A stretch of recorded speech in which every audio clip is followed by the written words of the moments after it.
A CEO had a black man thrown out of her meeting. He was the investor about to save her company. The first thing everyone heard wasn't a greeting. It was the sharp click of high heels stopping beside the conference table. Then came the voice. Who let him in? Silence swallowed the room. 40 executives turned toward the man standing quietly near the glass wall, holding nothing more than a slim leather folder.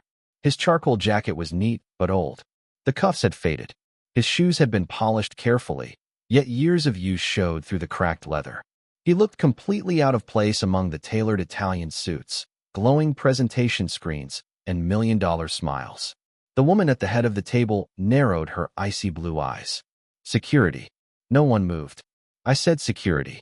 2 guards outside the boardroom immediately stepped inside. The CEO folded her arms. This meeting is for board members and institutional investors. Maintenance staff use the service entrance. A ripple of uncomfortable laughter drifted around the table. Someone whispered just loudly enough. I thought he was delivering coffee. Another executive chuckled. No, maybe he's lost. The man remained still. His expression never changed. I believe there's been a misunderstanding, he said calmly. The CEO cut him off before he could finish. The only misunderstanding is that you think you belong here. She looked toward the guards. Escort him out. The older guard hesitated. Ma'am, should we verify? No. Her voice sliced through the room. I don't need verification. I have eyes. The younger guard gently touched the stranger's arm. Sir. The man looked at him with quiet kindness. It's all right. Without resistance, he turned toward the door. No anger. No embarrassment. No protest. Only a small nod, as if he had seen this scene play out 100 times before. Behind him, another executive laughed. At least today started with entertainment. More laughter followed. Only one person in the room didn't smile. Emily Rhodes, the company's chief financial officer. She watched the stranger disappear into the hallway and felt something she couldn't explain. It wasn't pity. It was recognition. Not of his face, of his composure. People who had nothing usually argued when accused. People desperate for opportunity begged to stay. This man had done neither. He walked away like someone who had absolutely nothing to prove. Outside the boardroom, the hallway stretched across the 72nd floor of the Atlas Tower. Floor-to-ceiling windows overlooked Manhattan beneath a blanket of gray morning clouds. The older security guard cleared his throat. I'm sorry, sir. The man smiled. You don't owe me an apology. We're just following orders. I know. They reached the elevators. The younger guard finally asked the question that had been bothering him. Were you actually looking for someone? The stranger looked toward the closed conference room doors.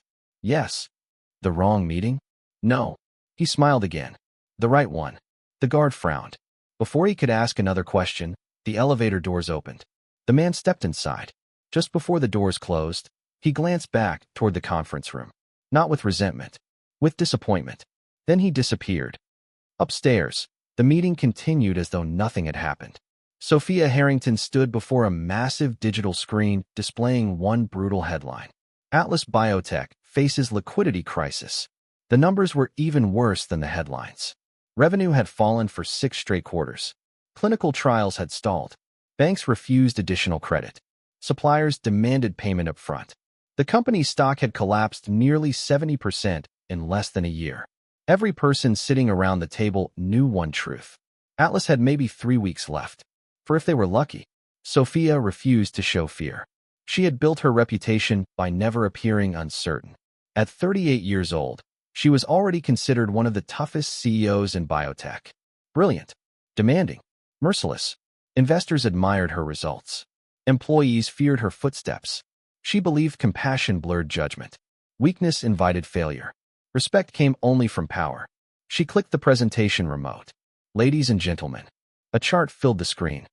We don't need sympathy. Another slide. We need capital. Another. And today we secure it. Around the table, several directors nodded. One investor raised a hand. Any update from the anonymous strategic buyer? Sophia's expression tightened slightly. No. Another board member leaned forward.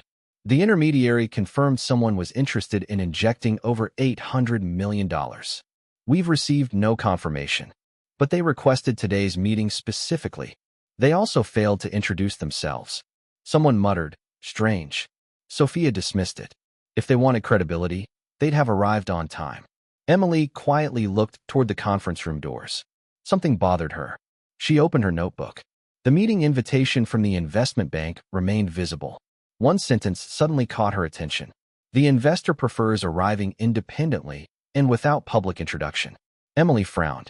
Why would someone powerful choose anonymity? 20 blocks away, the man exited the subway. Rain had started falling. Not hard, just enough to paint the sidewalk silver. He stopped beside a small coffee cart. The elderly vendor smiled. "Morning, Mr. Carter." "Morning, Frank." "The usual?" "Please." Frank handed him black coffee. "No charge." The man placed cash on the counter anyway. "You never let me buy. You've paid enough already." Frank laughed softly. "When my granddaughter needed surgery." He couldn't finish the sentence. Emotion caught in his throat. The stranger simply squeezed the old man's shoulder. "How is she?" "Running now." "That's wonderful." Frank smiled through damp eyes. "You saved her." "No." The man looked down at his coffee. "The surgeons saved her." "You paid for it." He shrugged. "I was fortunate enough to help." As he walked away, another customer whispered, "Who is he?" Frank watched the man disappear into the crowd. The kind of rich you'll never see on television. His full name was Elijah Carter. Very few people recognized it. That had always been intentional. While billionaires fought for magazine covers and television interviews, Elijah spent decades doing exactly the opposite. No social media, no magazine profiles, no luxury yachts, no interviews. His investment company owned stakes in hundreds of businesses around the world. Most CEOs never knew they were working with his capital. He preferred ideas over attention, character over charisma, silence over applause. Years earlier, his mother had cleaned office buildings at night. As a boy, Elijah often waited for her in empty conference rooms after executives went home. He remembered watching men in expensive suits discuss billion-dollar deals while never once looking at the woman polishing the floors beneath them. His mother always smiled. "They only see uniforms," she used to tell him. "Never let other people's eyesight define your worth." He never forgot, even after becoming one of America's most respected private investors. Especially after. Because money changed how people greeted him. But only if they knew he had it. Whenever they didn't, he met their real selves. That was the reason nobody at Atlas Biotech knew what he looked like. It wasn't an accident. It was the test. Back at Atlas headquarters, panic slowly began replacing confidence. The investment bank called. Sophia answered personally. "David." A nervous voice responded. Has the investor arrived?" "No." A pause. "Are you certain?" "I'm looking at an empty chair." Another pause. Longer this time. David sounded confused. "That's impossible." "What do you mean impossible?" "He checked into Manhattan this morning." Sophia's patience thinned. "Then perhaps your client changed his mind." "I don't think so." "You don't think?" David took a slow breath. "Did anyone unusual come to the office today?" Sophia almost laughed. "Only a confused man who wandered into the boardroom." Silence. Absolute silence. Then David spoke very quietly. "What did he look like?" Sophia frowned. "Black gentleman. Mid-50s maybe. Worn jacket. Carried a leather folder." Nothing. Not a single sound. "David." When he finally answered, his voice had lost all color. "Please tell me." He swallowed hard. "You didn't ask security to remove him?" Sophia's heart skipped once. Only once. But it was enough. David didn't wait. "Oh my God." The line went dead. Sophia lowered the phone from her ear without realizing she had stopped breathing. The boardroom had gone strangely quiet. Every eye was fixed on her. Emily was the first to speak. "What happened?" Sophia didn't answer immediately. She stared at the dark screen of her phone as if expecting it to explain itself. Then, almost unwillingly, she repeated David's final words. He asked if we had security remove a black man wearing an old jacket. The silence became unbearable. One of the directors laughed nervously. "Surely that's just a coincidence." No one joined him. Emily slowly opened the email containing the confidential investment memo once again. There had been one attachment she hadn't bothered reading before the meeting. A short profile prepared by the intermediary. She clicked it open. Most of the page was blank. No photograph. No biography. Only a few unusual notes. Client values discretion. Client frequently visits companies anonymously before final negotiations. Client prefers evaluating leadership through observation rather than presentation. Emily's heartbeat accelerated. She looked up. "When did he arrive?" Sophia frowned. What? The man. About 10 minutes before the meeting. Emily swallowed. And he walked directly into the boardroom. Yes. Without asking anyone for directions? No. Emily slowly closed the laptop. Oh God. One director leaned forward. You think that was him? I don't know. But if it was... Nobody finished the sentence. The room suddenly felt much colder. 20 minutes earlier, Elijah Carter had stepped out of Atlas Tower without once looking back. Rain tapped softly against his umbrella. His assistant, Rachel Kim, waited across the street inside a black sedan. She watched him approach. You stayed less than 5 minutes. 4. And Elijah smiled faintly. They made their decision quickly. Rachel already knew what that meant. She had worked beside Elijah for 13 years.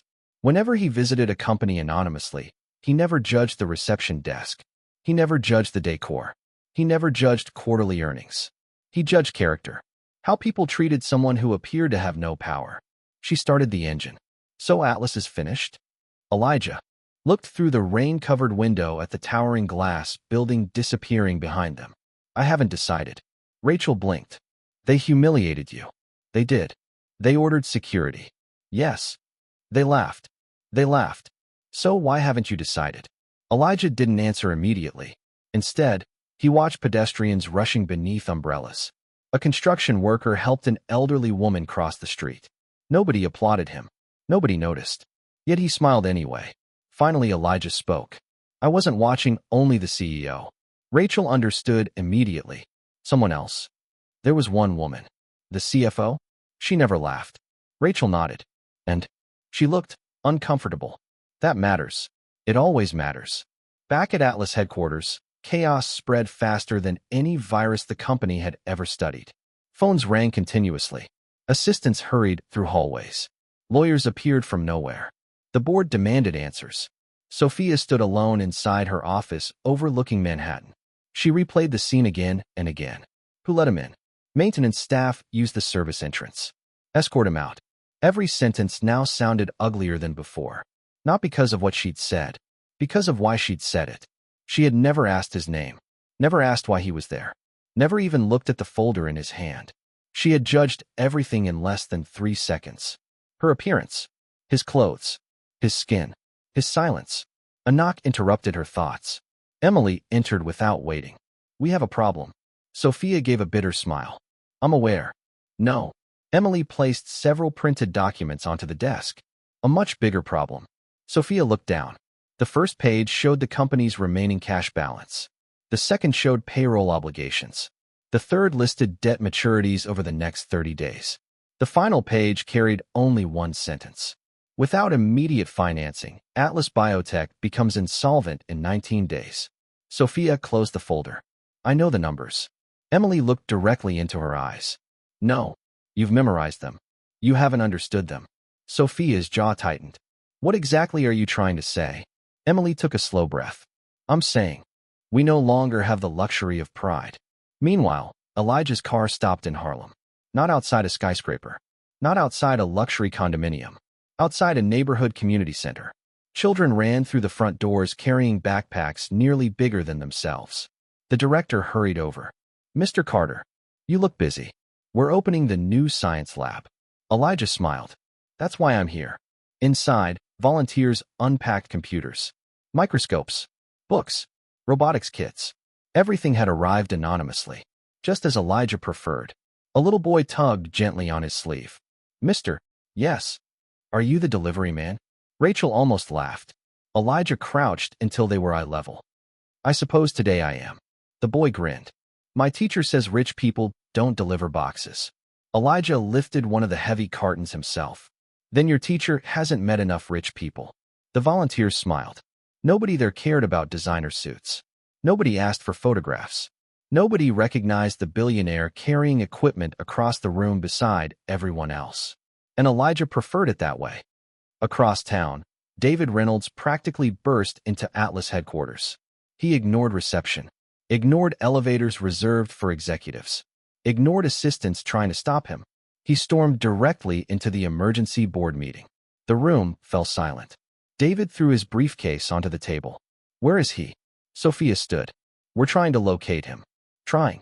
We've called every contact. David stared at her in disbelief. Do you even understand who you dismissed? Sophia answered quietly. I believe I do now. No. His voice echoed through the room. You don't. He opened his laptop.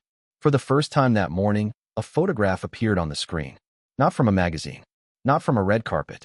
It showed Elijah wearing jeans, planting trees beside dozens of volunteers after a hurricane. No luxury watch. No entourage. Just mud covering his boots. Several directors leaned forward. One whispered, "That's him." Another turned pale. David continued.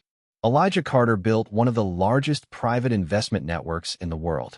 The room became perfectly still. He has rescued more companies than any venture fund on this continent. Slide after slide appeared. Hospitals, universities, renewable energy companies, medical startups, scholarship foundations, food banks, anonymous donations totaling billions. Sophia felt her stomach tighten. She had expected a ruthless financier, someone who demanded private jets and presidential suites. Instead, she was looking at photographs of a man serving meals in homeless shelters, teaching coding to teenagers, helping rebuild homes after floods. David closed the presentation. Do you know why almost nobody recognizes him? Nobody answered. Because he spends more money avoiding publicity than most billionaires spend seeking it. One director whispered, We're finished. David nodded slowly. I've represented him for 8 years. He looked around the room. I've watched CEOs insult him before. Hope briefly returned to Sophia's face. And David met her eyes. He has never invested in any of them. The hope disappeared instantly. Late that afternoon, rain finally stopped. Golden sunlight broke through heavy clouds, washing the city in warm amber light. Sophia stood alone beside the same conference room window where she had dismissed Elijah only hours earlier. Below, thousands of strangers crossed intersections without knowing Atlas Biotech might not survive another month. For the first time in years, she admitted something to herself. She had always believed intelligence protected people from prejudice. She was wrong. Success hadn't made her fair. Power had made her careless. A soft knock came at the door. Emily entered carrying a small leather folder. Sophia recognized it instantly. The security team found it. Her voice became barely audible. He left it. No. They forgot to return it. Sophia slowly opened the folder. Inside were no contracts. No legal documents. Only a single handwritten page. At the top was one sentence. Before investing in companies, I first invest in understanding the people leading them. Beneath it was a simple checklist. Integrity, humility, curiosity, respect for those with less power, capacity to admit mistakes. The final item had been circled in blue ink. How leaders treat people who cannot benefit them. Nothing else. No accusation. No anger. No signature. Only those words. Sophia lowered herself into a chair, unable to look away from the page. For the first time since becoming CEO, she wasn't afraid of losing her company. She was afraid she had just discovered who she had become. Sophia remained in the empty boardroom long after everyone else had left. The city lights slowly awakened beyond the glass walls, scattering reflections across the polished conference table where only hours earlier she had believed herself untouchable. Now every chair looked like a witness. Every reflection looked like an accusation. She picked up the handwritten page again. How leaders treat people who cannot benefit them. The words refused to leave her mind. She thought about the countless interviews she had given over the years. Leadership magazines had called her fearless. Business schools had studied her decisions. Young entrepreneurs quoted her speeches. Yet not one article had asked how she spoke to receptionists. Not one television interview had cared how she treated janitors. Not one shareholder meeting had measured humility. They measured stock prices, growth, profit, market share, and she had become exactly what they rewarded. Her phone vibrated. David Reynolds. She answered immediately. David. I've reached Rachel. Sophia sat upright. His assistant? Yes. What did she say? A long pause answered before he finally spoke. She declined another meeting. Sophia closed her eyes. Did she say why? Only that Mr. Carter believes first impressions are often the most honest. Her fingers tightened around the phone. Please. Her voice cracked for the first time in years. There has to be something. David sighed. I've never heard him completely close a door. Hope flickered. But he opens it only for people who stop defending themselves. Across the city, Elijah Carter sat alone in a quiet jazz club tucked beneath street level. No VIP section, no security, no reporters. Only warm amber lights and the soft sound of a saxophone floating through the room. Rachel slid into the seat opposite him. I've received 17 calls. I expected more. They're from Atlas. I know. They want another meeting. Elijah stirred his tea without looking up. What do you think? Rachel smiled. You already know what I think. I'd still like to hear it. I think Sophia Harrington humiliated someone she believed had no value. She did. I think her company deserves the consequences. Elijah nodded. Reasonable. But she leaned forward. You're wondering whether the company should die because of one person's arrogance. Elijah looked toward the stage where an elderly pianist smiled at every note he played. 5,000 employees. Rachel nodded. Nearly. Families. Yes. Patients waiting for treatments. Thousands. He remained silent. Rachel knew that silence. It meant the decision wasn't financial anymore. It was moral. The following morning, Atlas headquarters looked nothing like the confident corporation it had been 48 hours earlier. News hadn't broken publicly, but inside the building, everyone sensed something was terribly wrong. The receptionist whispered to another employee. Is it true? I heard we lost our investor. No. I heard we insulted him. People lowered their voices whenever executives walked past. Even security guards avoided eye contact. The older guard who had escorted Elijah out barely slept the previous night. When Sophia entered the lobby, he stepped forward nervously. Ma'am. She stopped. I owe you an apology. The guard looked confused. For what? I shouldn't have ignored your question. He remembered. Should we verify? She had refused. I was trying to do my job. I know. I should have listened. The guard stared at her. In 6 years working at Atlas, he had never heard the CEO apologize to anyone. Not once. As Sophia walked away, employees watched in stunned silence. Something had changed. Emily found her in the research laboratory.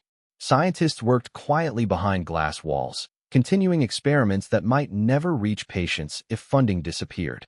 They don't know, Emily said softly. They're still working. They believe the company will survive. Sophia watched a young researcher carefully. Examine cell cultures beneath a microscope. How old is she? 26. Does she have children? Emily checked her tablet. A son. 3 years old. Sophia continued walking. A technician repairing equipment smiled politely. Another scientist waved. Someone proudly explained progress on a cancer treatment. For years, she had seen only departments, budgets, performance metrics. Today, she saw faces, lives, dreams, people who had trusted her. Emily finally broke the silence. You've always loved this company. Sophia nodded. I forgot that companies aren't buildings. That afternoon, Elijah visited another business. A family-owned manufacturing company in New Jersey. Nobody there knew who he was either. He entered through the employee entrance wearing the same worn jacket. A forklift operator nearly bumped into him. Oh, I'm so sorry. The young man immediately climbed down. Are you okay? I'm perfectly fine. You must be visiting. I am. The worker smiled. Welcome. He pointed toward the office. Coffee's free for everyone. No suspicion. No judgment. Only kindness. Minutes later, the owner emerged from a noisy workshop, grease staining his sleeves. He wiped his hands before extending one. I'm Michael. Elijah. You've come a long way. I have. Michael laughed. Then lunch is on me. Rachel quietly observed everything from the corner. She already knew what would happen. Before discussing money, before discussing contracts, before discussing numbers, Michael had already passed. Because character always arrived before business. Late that evening, Atlas received devastating news. The company's largest lender accelerated repayment. Another supplier suspended shipments. The stock fell another 18% in after-hours trading after rumors spread that emergency financing had collapsed. The board gathered once more. This time there were no expensive jokes. No confidence. Only fear. One director slammed his fist onto the table. We should sue the investment bank. Another shook his head. For what? A misunderstanding. Emily looked around the room. No, it wasn't a misunderstanding. Everyone turned toward her. It was exactly. What happened? No one argued. Because everyone had laughed. Some quietly. Some openly. Some with silence. The chairman rubbed his forehead. What now? Every face slowly turned toward Sophia. She stood. For several seconds, she said nothing. Then she removed the CEO badge clipped to her blazer and placed it on the table. The metallic sound echoed through the room. If resigning helps save Atlas. She looked each director in the eye. I'll resign tonight. Gasps filled the room. The chairman blinked. Sophia, I'm serious. The company matters more than I do. No one spoke. Emily watched carefully. Yesterday, those words would have sounded strategic. Today, they sounded sincere.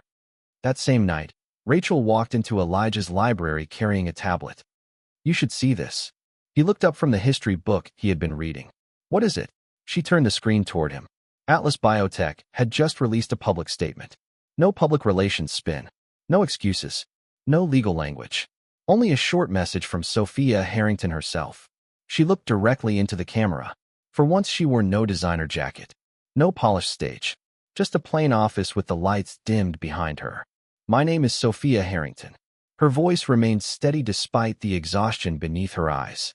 Yesterday, I judged another human being by appearance before learning his name. She paused. I was wrong. No mention of race. No attempt to soften responsibility. I embarrassed someone who deserved respect. Another pause. I cannot undo that moment. But I can refuse to hide behind my title. She took a slow breath. If the consequences of my actions cost me this position, I will accept them. She looked directly into the camera. To Mr. Carter. Elijah's eyes narrowed slightly. Whether or not you ever choose to speak with me again, I hope one day I earn the character that you carried into my boardroom. The video ended. Silence filled the library. Rachel folded her arms. What do you think? Elijah didn't answer immediately. Instead, he replayed one specific moment. Not the apology. Not the resignation. The moment when Sophia admitted she couldn't undo what she'd done. Most leaders apologized to repair reputations. Very few admitted the damage would remain. He set the tablet down. Find out something for me. Rachel raised an eyebrow. What? The two security guards. What about them? I want to know how they've been treated since that day. And the CFO? Emily. Yes. I'd like to meet her. Rachel smiled faintly.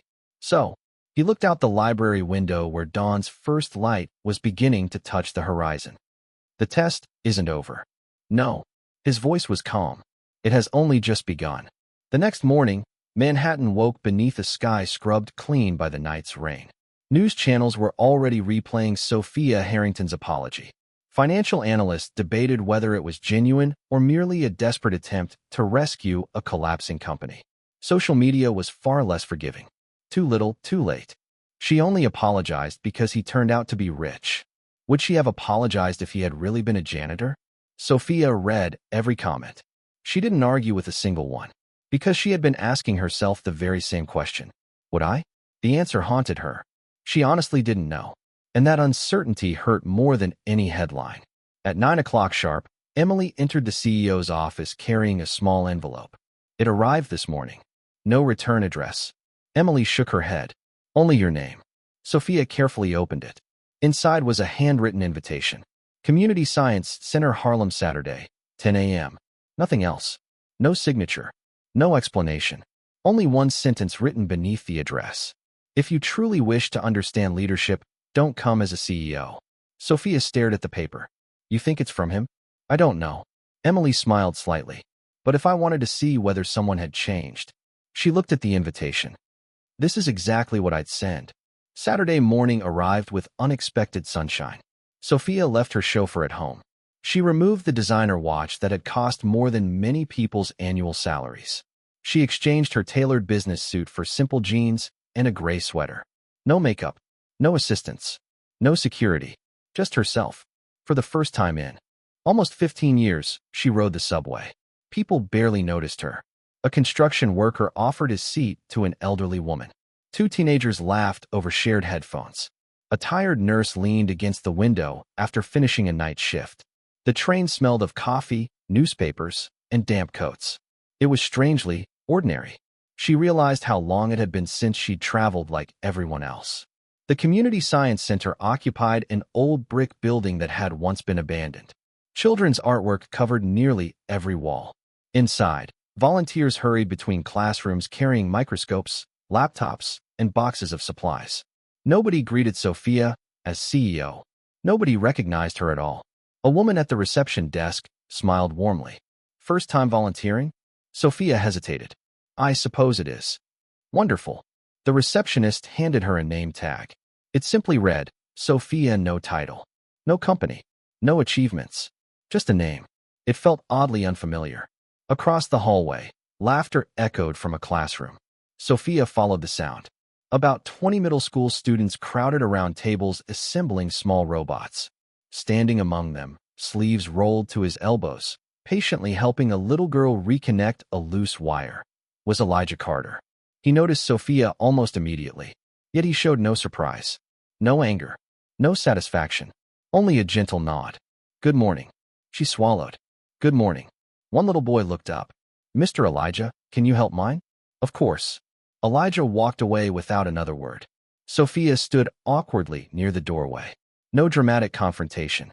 No accusations. No icy speeches. He simply returned to helping children. Somehow, that hurt even more. An elderly volunteer approached her. Would you mind carrying these books upstairs? Sophia immediately nodded. Of course. The boxes were heavier than they looked. By the second trip, her arms already ached. By the fourth, she was sweating. By the sixth, she noticed something. Everyone else was working just as hard. Nobody complained. Nobody asked who deserved more credit. Lunch arrived. Volunteers ate together around folding tables. Paper plates. Plastic cups. Homemade sandwiches. One little girl asked Sophia, what do you do? For a brief moment, old instinct almost answered.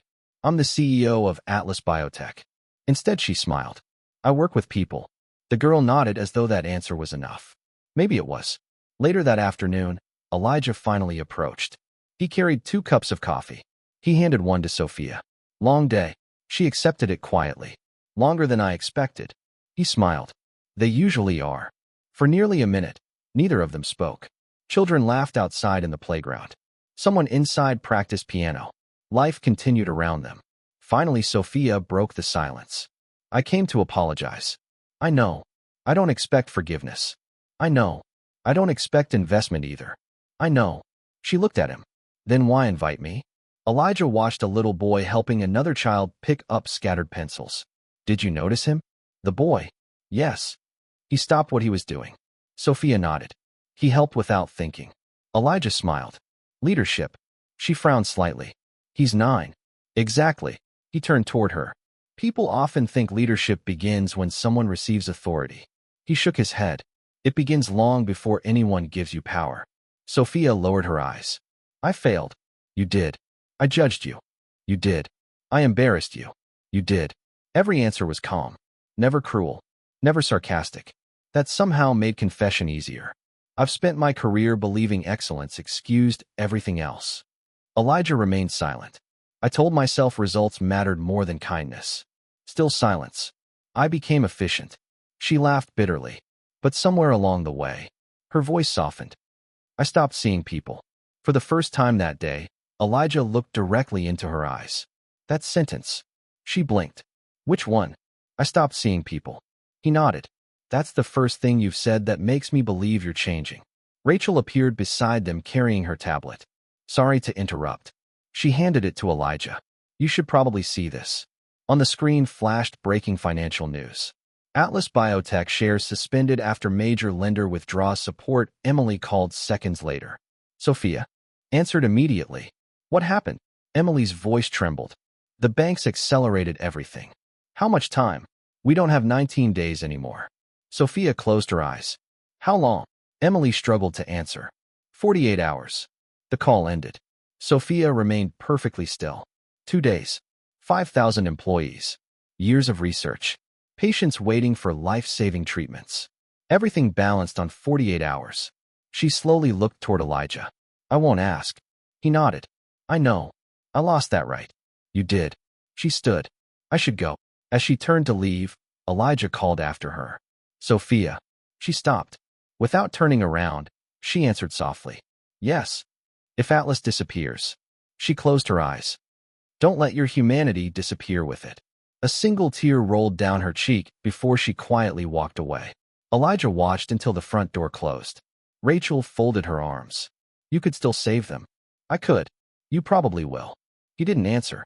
Instead, he looked toward the classroom where children continued building robots, completely unaware that somewhere across the city an entire company stood on the edge of extinction. After several long moments, Elijah spoke almost to himself. The easiest investment is money. Rachel looked at him curiously. And the hardest? He watched the children laughing together, believing someone can become better than the worst thing they've ever done. For the first time since the disastrous board meeting, he reached into his jacket and removed the same leather notebook Sophia had seen days earlier. He opened to a blank page. Next to the word Atlas, he slowly wrote just 3 words. Meeting. Monday, 8 a.m. Then he quietly closed the notebook. Monday arrived wrapped in cold gray clouds. At 7:12 a.m., Atlas Biotech looked less like the headquarters of a public company and more like a hospital waiting for difficult news. Employees spoke in whispers. Coffee sat untouched on desks. Computer screens displayed falling stock prices beside unfinished research reports. No one admitted it aloud, but everyone was asking the same question. Will we still have jobs tomorrow? Sophia arrived carrying her own briefcase. She noticed something she had ignored for years. The receptionist had dark circles beneath her eyes.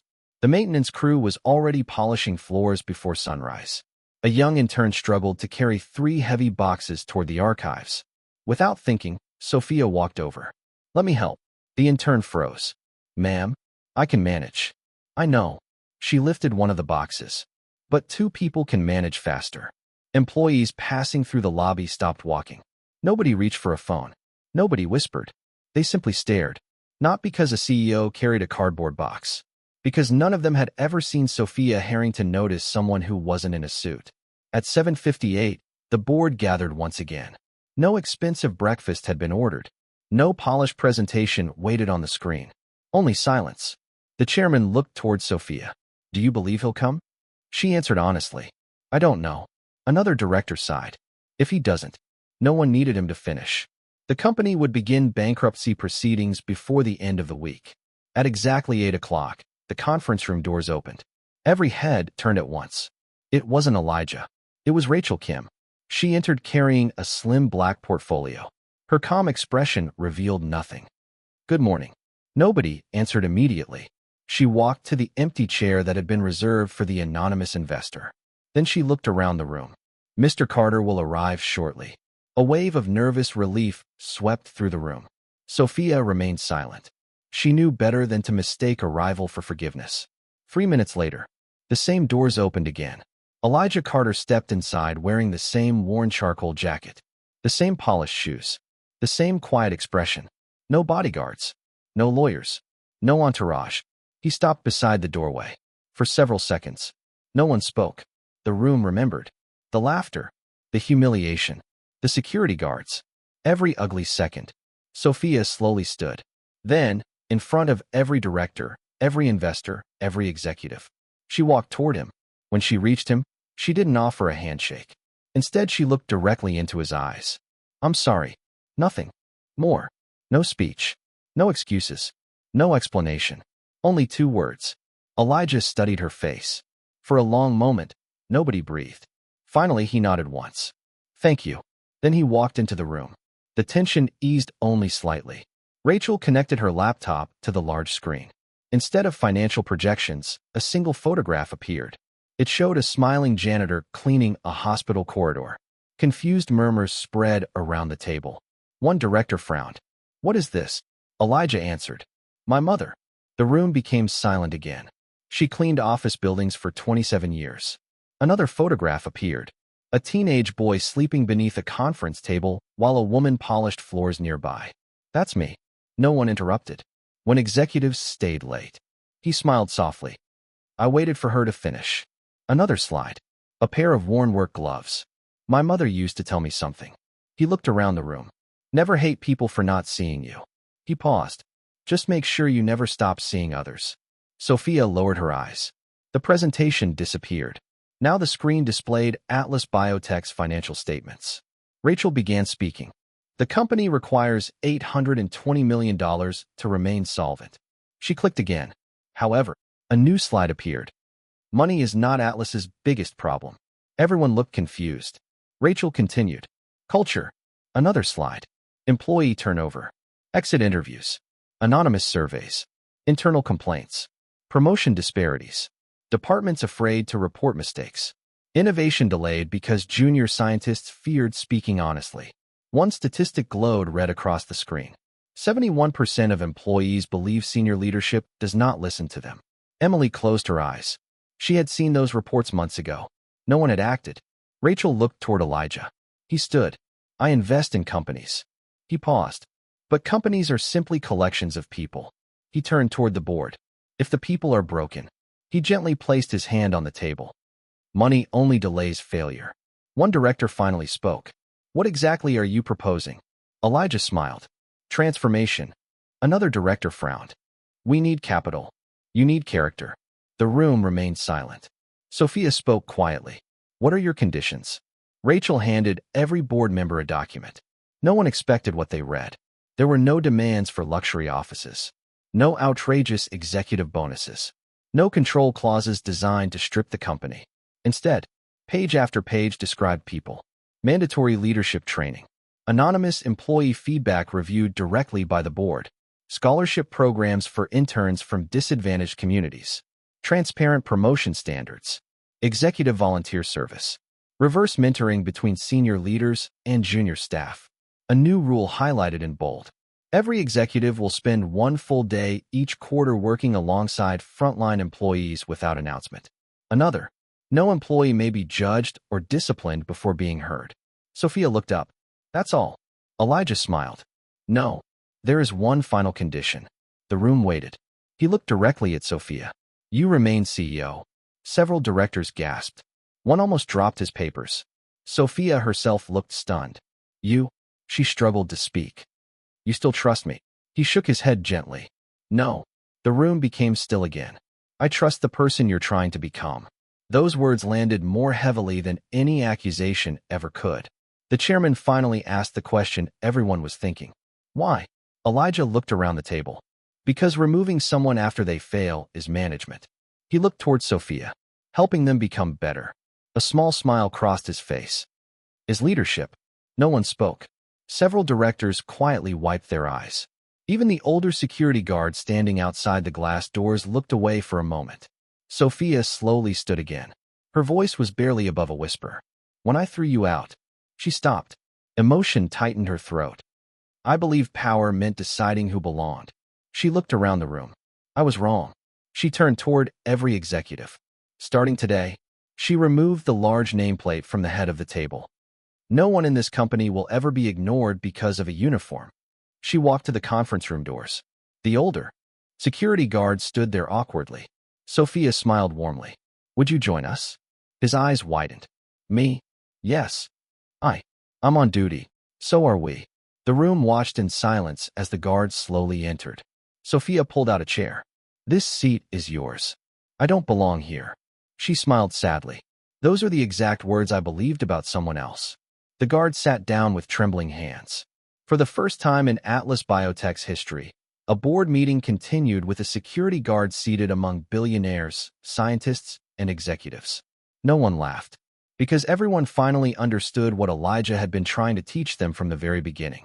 Respect is never earned by wealth. It is revealed by how we treat those who seem unable to repay it. 3 months later, Atlas Biotech reported its first profitable quarter in almost 2 years. 6 months later, employee turnover had fallen by more than half. 1 year later, the company received national recognition, not only for medical innovation, but for becoming one of the best workplaces in America. Visitors often noticed something unusual about the headquarters. The CEO greeted receptionists by name. Scientists regularly had lunch with executives. Board members occasionally worked in the cafeteria or helped the maintenance team before business hours. Many assumed it was corporate branding. It wasn't. It was a promise. A promise born from one humiliating morning that almost destroyed everything. Near the entrance of Atlas headquarters hung a simple bronze plaque. It carried no company slogan, no mission statement, only a single sentence that every employee, investor, visitor, and executive read before entering the building.